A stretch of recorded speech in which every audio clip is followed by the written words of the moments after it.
హైదరాబాద్లో కాదు, రాష్ట్రం మొత్తం ప్రజలు ఎదురు చూస్తున్నారు.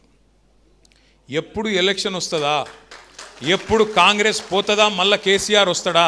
ఇలా స్లోగన్ ఒకటే రాష్ట్రం అంతటా, కాంగ్రెస్ పోవాలి, కేసీఆర్ రావాలి, కేసీఆర్ రావాలి.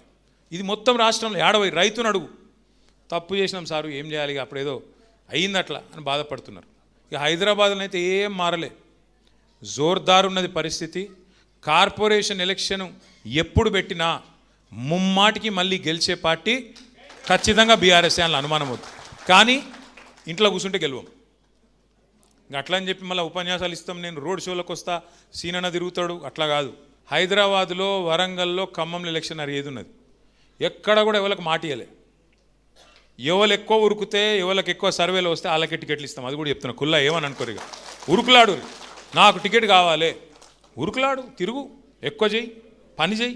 Open competition, open competition. Okay, పక్కానా వద్దా? ఓపెన్ కాంపిటీషన్ ఓకేనా? ఉరుకులాడాలి. ఎవరికి టికెట్లు కావాలనుకుంటారో, ఎవరు గెలవాలనుకుంటారో, ఎవరు గల్లీలు ఎక్కువ తిరుగుతారో, ఎవరు బస్తీలు ఎక్కువ తిరుగుతారో. ఉన్నాయి సమస్యలు లేవా? కాంగ్రెస్ గవర్నమెంట్ వచ్చినాక సమస్యలే ఉన్నాయి తప్ప ఏమున్నాయి? ముఖ్యమంత్రికి దోమలు కొట్టే తెలివి కూడా లేదు, దోమల మందు కొట్టే తెలివి కూడా లేదు. చూడు, చెత్త తీస్తుండ్రో లేదో నాకు తెలియదు, రైతు బంధు పడుతుందో లేదో నాకు తెలియదు. మరి నీకు ఏమెరక, ఏం తెలుసు? ఒక గసంటోడు ముఖ్యమంత్రి. నా రిక్వెస్ట్ మీ అందరితోని, ఎస్ఐఆర్ కూడా మనం ఏదో ఫికర్ చేసే పని లేదు. మనం పక్కడబందీగా బూత్ స్థాయిలో చేసుకుంటే 4 పనులు చేయాలి. ఎక్కువ తక్కువ కన్ఫ్యూజ్ కావద్దు. 1000 ఓట్లు, 350 ఇండ్లు మీకున్నాయి. ఆ 350 ఇండ్లలో ఎవరు ఉన్నారు ఏం లేదు ఫస్ట్ మ్యాపింగ్ చేసుకోవాలి. ఈ నెలంతా ఆ పని చేయాలి. జూన్ 25కి మీరు తయారు ఉండాలి. వాళ్ళ ఇంటికి వస్తే ఇగో వీళ్ళది ఉన్నది ఓటు, వీళ్ళది లేదు, వీళ్ళు కొత్త ఓటు, వీళ్ళు షిఫ్ట్ అయినరు, ఇగో వీళ్ళు చనిపోయినరు అని చెప్పి ఇచ్చేస్తే మామూలు కథం. ఆ బిఎల్ఓ ఉంటారు, మీరు బిఎల్ఏ, వాళ్ళు బిఎల్ఓ, బూత్ లెవెల్ ఆఫీసర్ వాళ్ళు, బూత్ లెవెల్ బీఆర్ఎస్ ఏజెంట్ మీరు. కాబట్టి మనం స్పష్టంగా డేటా ఇచ్చి ఇగో ఫలానా వాళ్ళ ఓటు ఉంది, ఫలానా వాళ్ళది లేదు. దీనివల్ల ఏం జరుగుతుంది అంటే, ఇప్పుడు మీరు కార్పొరేటర్ రేపు పోటీ చేయాలనుకుంటే వాళ్ళకు ఒక అటాచ్మెంట్ పెరుగుతుంది ఓటర్తో.